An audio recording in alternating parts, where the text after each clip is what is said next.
Let me say good morning on my part. And this is just a joy to see this group here for a Saturday morning session. And I join with Wes in welcoming everyone, and good to see my North Bib brethren and the visitors as well. Just glad to see each of you. And we're just going to dive right in. Last evening, what we did was to give an introduction to the biblical world. And do I understand these sessions are being recorded? So we had basically a monsoon last night, and I know that impacted, I know, including we had grandchildren that were trying to get here last night and had to turn around. So anyway, if you were not able to get that last evening, you might want to check that out, where we just gave the background and setting of the biblical world, kind of an introduction. And so this morning we proceed, and we're going to especially emphasize the patriarchal years, but we would start in the beginning. And the first words of Genesis chapter 1 and verse 1 in the Hebrew text read, Bereshit bara Elohim et hashamayim ve'et haaretz. In the beginning God created the heavens and the earth. And the earth was waste and void, and darkness was upon the face of the deep, and the Spirit of God moved upon the face of the water. And God said, Light be, and light was. That's literally the Hebrew text. And there was evening, and there was morning, Yom Echad, day one. And so in 6 days God created the heavens and the earth and all things therein, including man, Adam, and then Eve, and placed them in the beautiful Garden of Eden somewhere in the Mesopotamian valley. And sin entered the world. And with sin's entrance into the world, our God, who is merciful, had a plan from before the foundation of the world, as he anticipated the coming of the seed of woman, the Christ, who would defeat Satan and make salvation from sin possible. And as our brother Wes mentioned, we have in the Bible, we have a story, and it's a true story. It's history, but it's the unfolding of God's plan to bring Christ into the world. And so we always want to keep that in mind. And I know the church here at North Bib, I know for a fact you study the Bible with that in mind, but a lot of people don't. And they just kind of go here and there in the Word and don't see how it all fits together. But I know you have an emphasis that does look at the narration from beginning to end of what is there in the Scriptures. Now, when we talk about the patriarchal age, I usually, and most of the time I think when we talk about, let me put it another way, when we talk about the patriarchs, we're often thinking in terms of the call of Abraham. Abraham, Isaac, Jacob, these are the patriarchs, and that's true. But in the broader sense, the patriarchal age would be from that time from Adam and Eve all the way until the giving of the law of Moses. And so God is speaking to people. He spoke to Adam and Eve. He spoke to Cain and Abel about the sacrifices they were to offer. You may wonder, well, how do we know that part? And the Bible says in Romans 10:17, faith comes by hearing, and hearing by the word of God. And we learn in Hebrews, the 11th chapter, beginning about verse 4, that Abel offered his sacrifice by faith. That means he did what God said, the way God said it. And God spoke to him. He spoke to Noah. In the days of Noah, the Bible teaches in Genesis 6 and verse 5 that every imagination of the thought of man's heart was only evil continually. And God determined he would destroy all flesh in whose nostrils was the breath of life. But in Genesis 6 and verse 8, Noah found grace in the eyes of the Lord. And so God instructed him about the building of the ark, which was a huge barge. It would be the equivalent space with the 3 levels of almost 600 railroad boxcars. It was a humongous barge. And from that, the genetic pool of animal life, as well as, of course, Noah and his family, a total of 8 souls were saved. And so there would be a new beginning. And so the ark came to rest, Genesis chapter 8 tells us. And if you'll notice this, sometimes people might overlook that. But, we talk about Mount Ararat. But the text actually says that the ark came to land on the mountains of Ararat. It's a mountain range. But in this range of mountains, there is a mountain that is towering above all the other mountains. And so this mountain right here is in fact called Mount Ararat. And while there some years ago, for 2 days, I was able to capture not only Mount Ararat and go all around in the area here and see a number of very interesting things. But I'll tell you, one of my most treasured photos is this one right here, because I've captured here Mount Ararat as well as the rainbow. Can you see that over there? And this photo is entirely unenhanced. That's just the way it was. And I just, what a wonderful privilege. I don't know how often that happens, but to be able to capture the mount itself as well as the rainbow, which of course is God's promise. It's a token of the covenant that he would never again destroy the earth with a flood. Now, he doesn't say there would be no more flooding. That's not what this text, there could be local flooding, there could be devastating flooding, it could be widespread. But the promise is he would not destroy the earth again with a flood. There would not be a global flood such as there had been. But see, what I'm saying is God is speaking to Noah. And with the destruction of all flesh, he renewed his covenant with Noah. And so his plan is going ahead. Now, God wanted the people, Noah's family, to multiply, spread out, replenish the earth. But pride entered in. And so his descendants decided they were all going to congregate at Shinar. And they said, we'll build a tower that'll reach to heaven and make a name for ourselves. Up until this time, one language was spoken. And this is when God confounded the languages. So you have the beginnings of the various language families. And so they did scatter. And so the earth was repopulated through Noah's sons, Ham, Shem, and Japheth. It's going to be Shem that is especially important.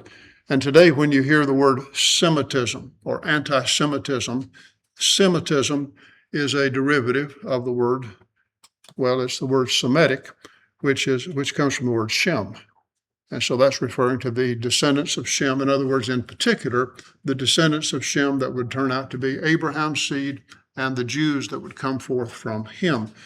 And so the plan of God will especially focus on that, and the genealogies reflect that, so that by the time you get to Genesis 11, you have the genealogical record that goes from Noah through Shem all the way down to Terah, who is the father of Abram, whose name will be changed to Abraham. And so Abram and his family, as in the latter part of Genesis 11, will introduce us to them. We're down to the south in what is called Ur of the Caldees, southern Mesopotamia. And it's going to be here that Abraham is told to leave Ur of the Caldees and go to the place that God would show him. Ur of the Caldees has been excavated. The archaeologist Woolley spent years excavating this city, and it was a highly developed city. I think sometimes we may overlook how that Abram and Sarah left a place that was highly developed. I mean, they had streets, they had a sewage system, they had the conveniences of city life, and they would leave all that to dwell in tents. Now, Abraham was blessed by God, and he was very rich, and I'm sure he probably had the best tent that shekels could buy, but at the end of the day, it's still a tent. And so they made some sacrifices as they left by faith to go to the place that God would show them. Speaking of history and archaeology, the discovery of the Nuzi tablets that are called such because here is where they were found. But the significance of the Nuzi tablets is that they depict life as it would have been in the time of the patriarchs. Now, these tablets don't mention Abraham. They're not mentioning people like Abraham and Isaac and so forth that are in the Bible, but they're talking about customs and life that helps us to see the biblical world. For one brief example, it was not uncommon. I mean, we read about Abraham and Sarah being unable to have a child, and so Sarah says, well, here you can have Hagar as your wife also, and so through that union, Ishmael was born. And we think, well, how did they come up with that, and why would they do that? But the Nuzi tablets have in their records that kind of practice, that if a couple were unable to have a child, that it was customary then to secure another woman to serve as wife to the husband, and then the child that she would bring forth would be reckoned as their child. And so I'm not saying that means that polygamy was a good idea. That's not my point.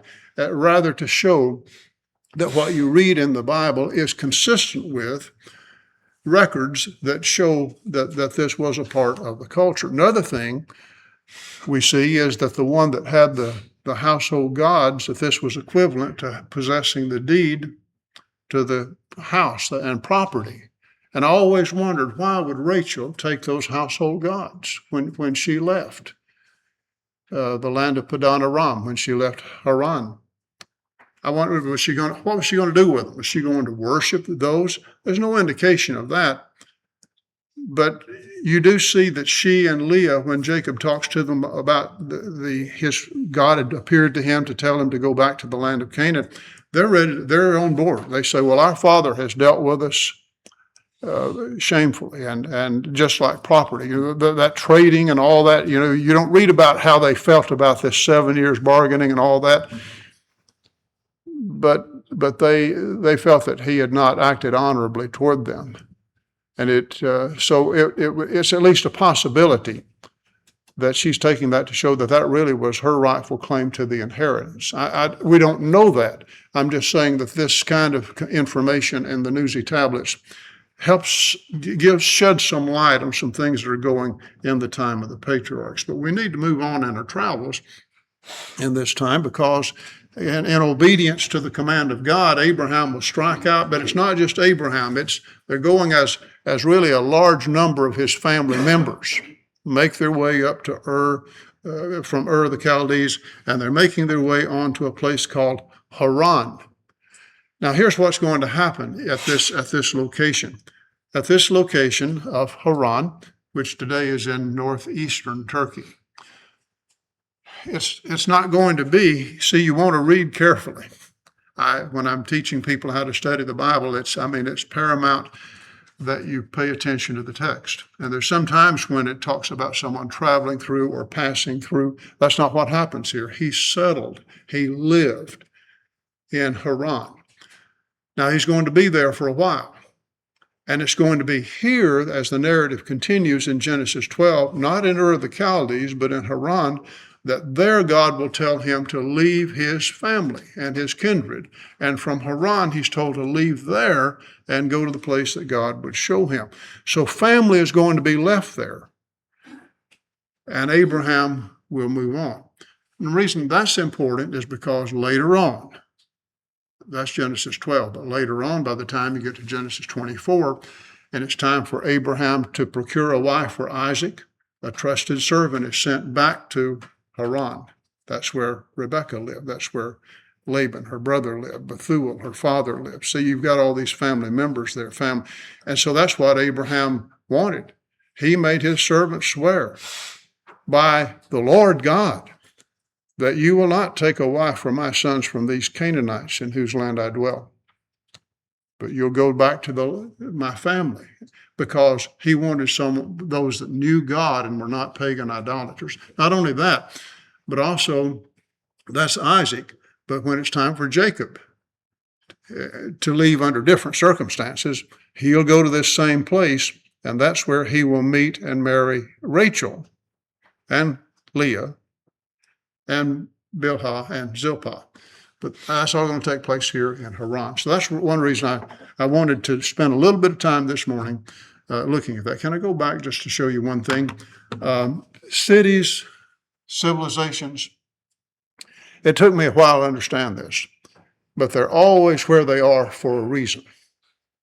You don't just randomly build a city somewhere unless you want it to be a ghost town pretty soon. I mean, if it's going to be something that thrives and survives, there's things you have, like a water supply.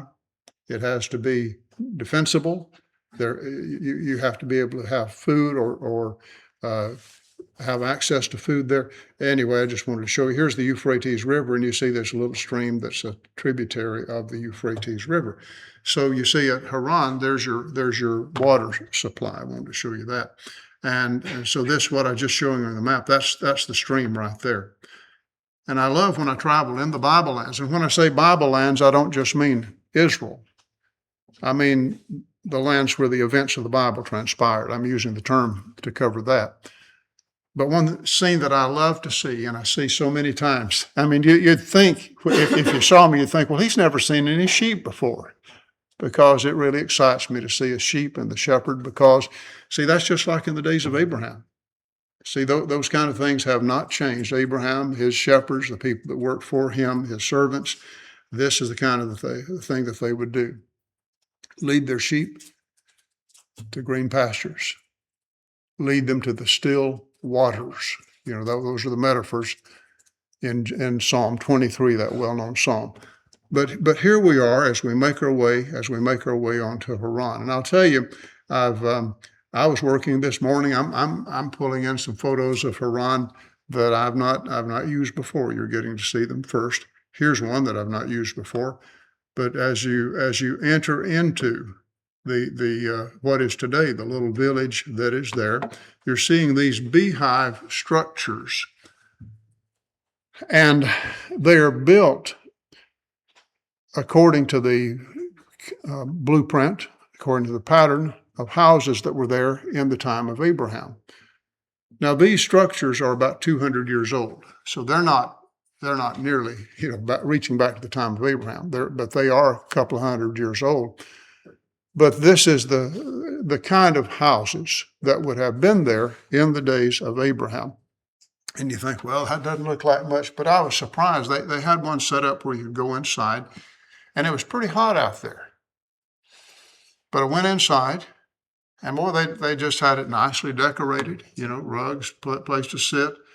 And I don't know what they were doing for circulation. I didn't ask anybody. I don't know how they did this, but it was quite comfortable. I mean, they didn't have air conditioning on, but they were doing something where it wasn't steamy in there. It was quite comfortable to go inside one.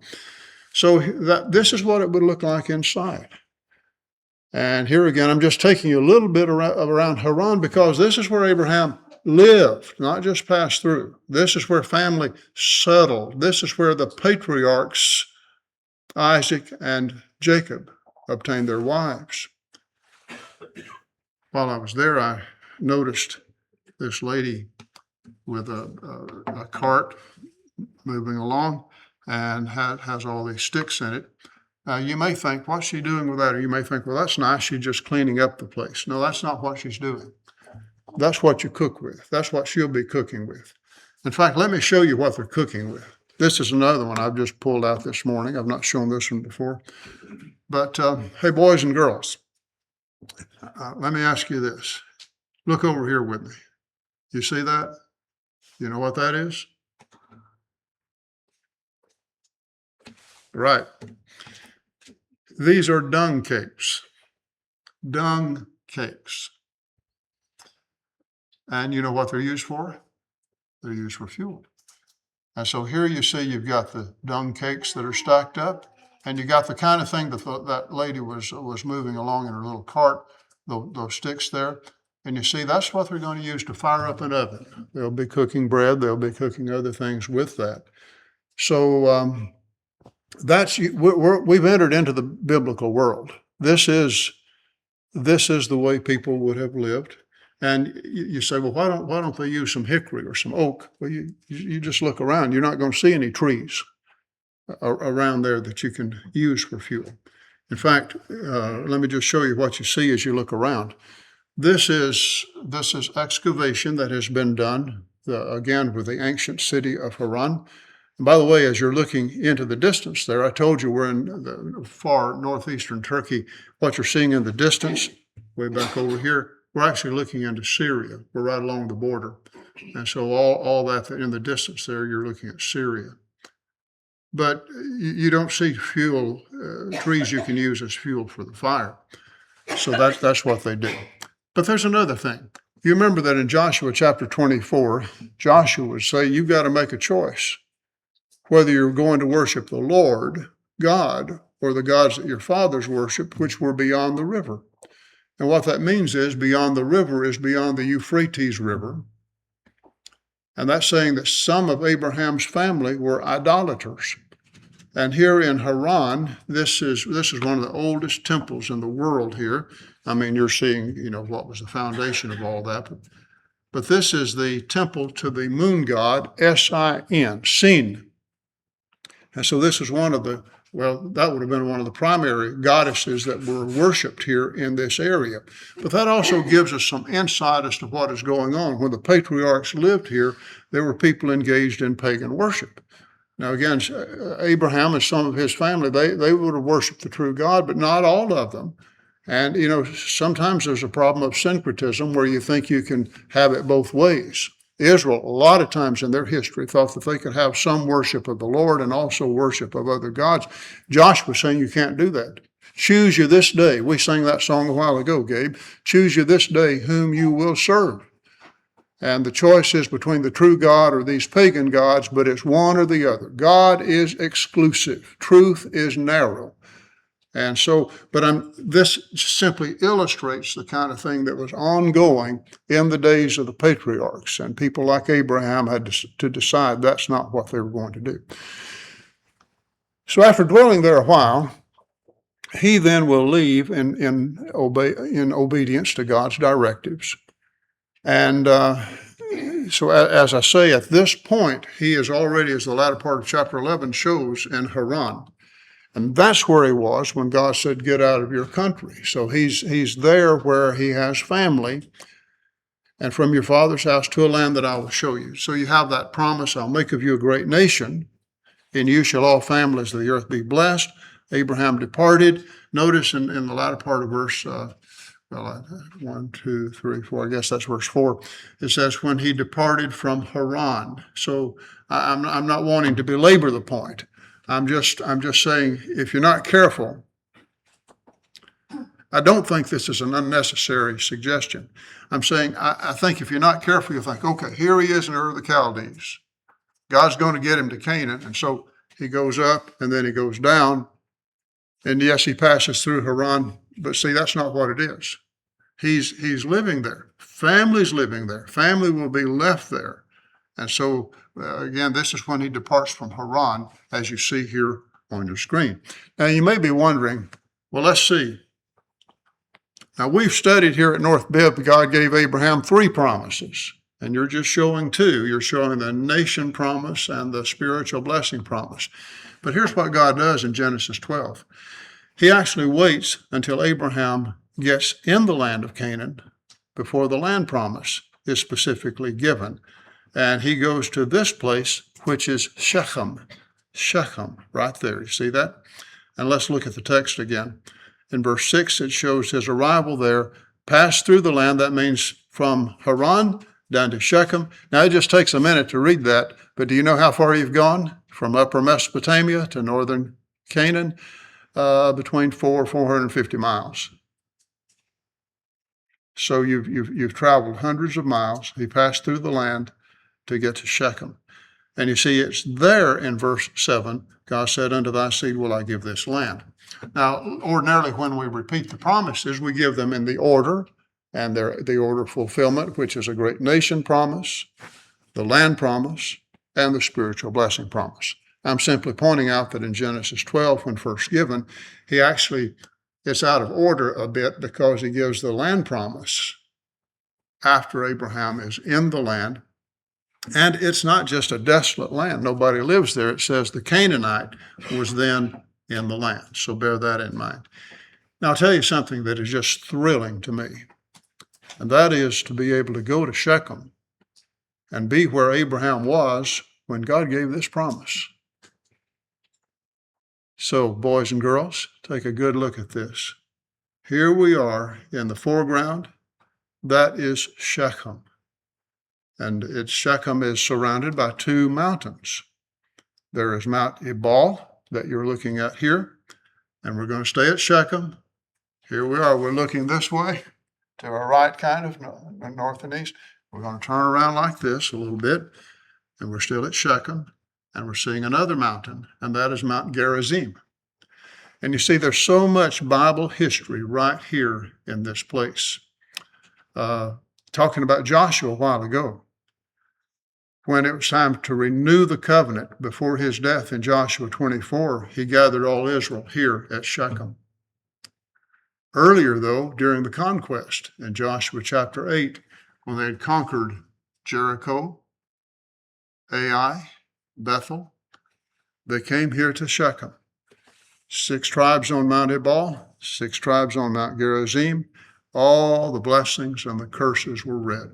There were 1,730 men of war, plus their wives and their children. And they were there to receive the land that Abraham was promised when he stood here and had no child. That took place right here. So that's very significant. And it has New Testament significance. In John chapter 4, see right behind where we're standing here, right behind us, I'm talking about just within a matter of, I don't know, a couple hundred yards or so, is Jacob's well. And when the woman at the well in John 4 conversed with Jesus, she said, "Our fathers say, in this mountain you are to worship." See, that mountain was looming right there. You Jews say Jerusalem.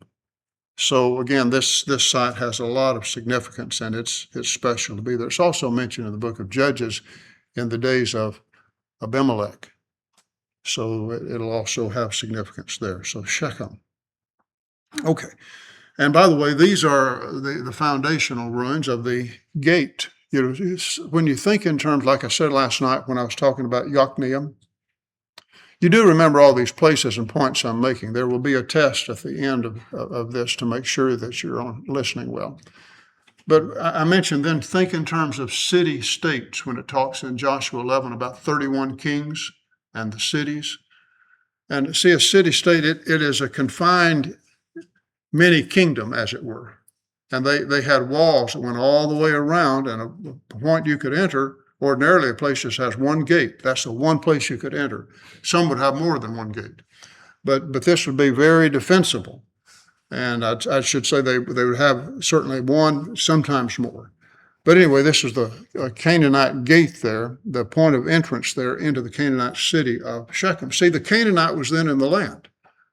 And so this is occupied when God makes this promise to Abraham. So as we continue to follow the patriarch Abraham, he arrives, he's in Canaan, and there is a famine in the land. And he takes it upon himself to move temporarily, to take a sojourn into Egypt, because there's always something to eat in Egypt in times of famine. Now, I don't know what he did in terms of what he was able to see or wanted to see, but if he wanted to see the Great Pyramids, he could do that. A lot of people have the misconception that the Israelites were engaged in labor for the pyramids. That's not true. Exodus 2 will specify they built storage cities. They didn't build the pyramids. The pyramids were there already in the days of Abraham. And so he could have seen this if he chose to do that and had the time.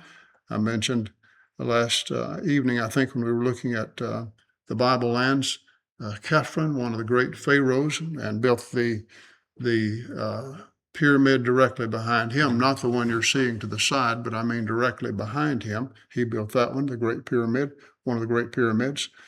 So he was there and then left and then returned, of course, to the land of Canaan.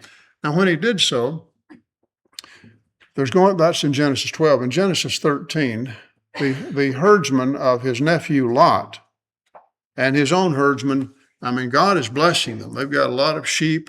But remember, we said the Canaanite is then in the land. You couldn't just go anywhere you wanted to go. And so there's striving between his shepherds and Lot's shepherds. And Abraham said, let's not do that. Let there be no strife between us, because we're brethren. You choose the direction you'd like to go, and that'll be fine. And I'll choose another path.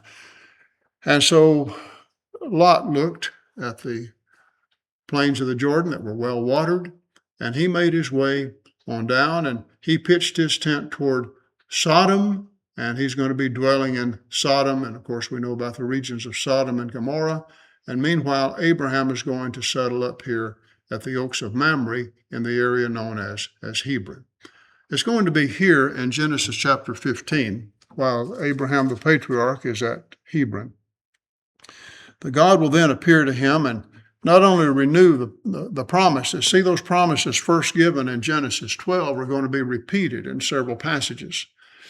But the additional information in Genesis 15 is, we call this the greater land promise.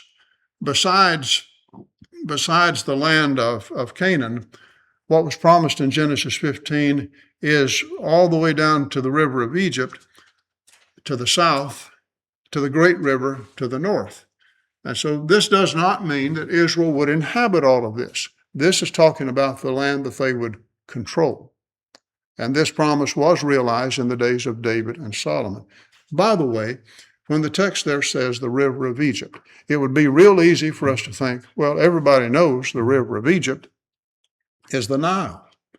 Herodotus called that the lifeblood of Egypt. And that's true. You know, when you fly over Egypt and you can look down, I mean, it's just desert everywhere, but you can just follow the Nile, the green, and so on both sides of the Nile, that's where the civilization is. So the river of Egypt, you think Nile River, but that is not the point of Genesis 15. This is the Wadi El Arish.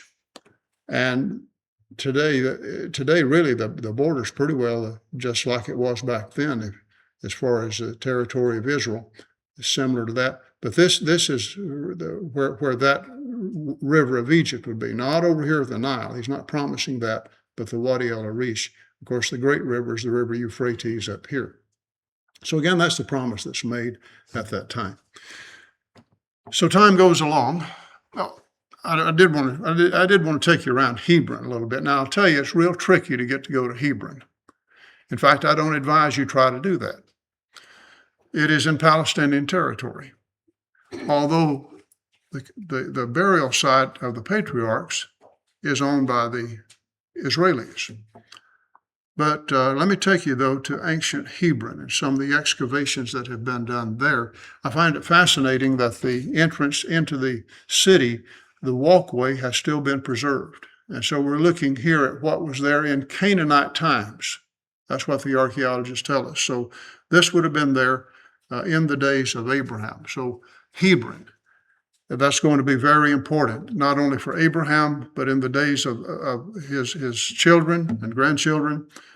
And also David will begin his reign. He'll reign for 7.5 years at Hebron, and then for 33 years from Jerusalem. So Hebron is very important. But Abraham will not stay there. He will also, from there, he will also settle at Beersheba, because, again, there's water there. In fact, the word beer there means well. That's involved in the name. So that's, again, places are always selected for a significant reason. Let me show you what Beersheba looks like if you fly over it from above. I've had the opportunity a couple of times, not much, but 2 different trips. I've done aerial photography in Israel, and this is a prized photo of mine, just flying over and seeing the excavation there at Beersheba. But at the entrance of the gate of the city, here's the gate. And by the way, you see a well here. And do you remember that it tells us that there at Beersheba that Abraham planted a tamarisk tree and called on the name of the everlasting God? This is a tamarisk tree right there. Not a very big one, but it's a tamarisk tree. So this is Beersheba that Abraham settled, and it became a city. It was one of Solomon's administrative cities during his reign, and a lot of excavation has been done. You know, when you look to the south, you can see how barren that is. You know, when you leave here, that's the southernmost city of Israel. Remember last night I said from Dan to Beersheba. And so here we are at Beersheba. Now I have seen it when it's green. So with seasonal rains, you'd be surprised how quickly it can green up. I've seen sheep and shepherds there. to the south of where we are. What I'm showing here that's all dry now, I've seen that green. It doesn't look like it would be, but I'll tell you, when the rain comes in a situation like that, it's just almost instantaneous, just right away. You wouldn't believe how quickly things will green up. And the shepherds will sure take advantage of that. So just again, showing you a little bit about Beersheba, because this was a very important city in the days of the patriarchs. Does time pass as quickly for you as it does for me? I'm looking up at the clock there, and it's just not fair. It's just not fair. Life is not always fair. But we got to move on. Because Abraham was told to take, now Isaac has been born. Now Isaac is a young lad. And Abraham is told, you take him to the place that I will show you. And there you offer him as a sacrifice. And this was to be at Mount Moriah. Mount Moriah is just a little bit, look with me here. This is showing Jerusalem. And then you see kind of a plus mark right above that. It's kind of hard to see right there where I'm at. That's Mount Moriah, just on the north side of the ancient city of Jerusalem. And I don't know what Abraham thought. I don't know all of what he thought. I know some of what he thought. I know what he did. He arose early the next morning, saddled his donkey, and went to the place that God told him. When I say I know part of what he thought, is Hebrews 11, verse 19 says that he reasoned that God would raise him from the dead. He so believed in the promises of God being true. If I slay him, God will raise him from the dead. And the Hebrew writer says, which also in a figurative way, he did receive him back from the dead. But God stopped Abraham before he slew Isaac. And he said, now I know you fear me, seeing you've not withheld your son, your only son, from me. There was a ram that was caught in the bushes nearby, and that ram was used as a sacrificial offering on that occasion, and then they made their way back. Now, the significance of Mount Moriah is great, because this is the very spot in 2 Chronicles 3 and verse 1 that the text will tell us when Solomon built the temple, that he built the temple, the house of the Lord at Jerusalem on Mount Moriah. You see, the city of Jerusalem was to the south. That's called the city of David later. But the ancient city did not include this land here to the north side of the city until David purchased that, after the sin of the census in 2 Samuel 24. So they acquired that land that's north of it, which is this is the highest point on the mount there. And this is the very spot where Abraham was, where Solomon's temple was built, and then that was destroyed, and then Zerubbabel rebuilt the temple so that in the days of Christ, you have that same temple that renovated by Herod in this location that today is occupied by a Muslim shrine, the Dome of the Rock. But that's very, very significant. Sarah died. Abraham was faced with the problem of where do you bury her? And so from Ephron the Hittite, he purchased the cave of Machpelah with its field. I'm standing with the cave of Machpelah to my back, just showing you the area, the terrain of Hebron around that. But we turn around here, and this is the cave of Machpelah. What you're seeing, of course, is a structure on top of it. That structure was built by Herod the Great. A lot of people don't know that. But it's the same masonry he used in renovating the temple in Jerusalem. The difference is the temple was destroyed, not one stone left upon another. But here at Hebron, this structure was never destroyed. So this is 2,000 years old. And he did this to honor the Jews because he knew how they loved the patriarchs. And so he built this elaborate building on top of the cave, the burial site of the cave of Machpelah. Well, I mentioned a while ago, so we're already set up for this. But Isaac would obtain a wife. He doesn't go. The servant goes, brings the wife back, brings Rebekah back, and she becomes Isaac's wife. Same procedure geographically for Isaac. And so Isaac will be there for 20 years, labors 7 years for each, for 2 wives, as it turned out, and then has 2 more secondary wives, a total of 4. And so then it's time to leave, and he makes his way back.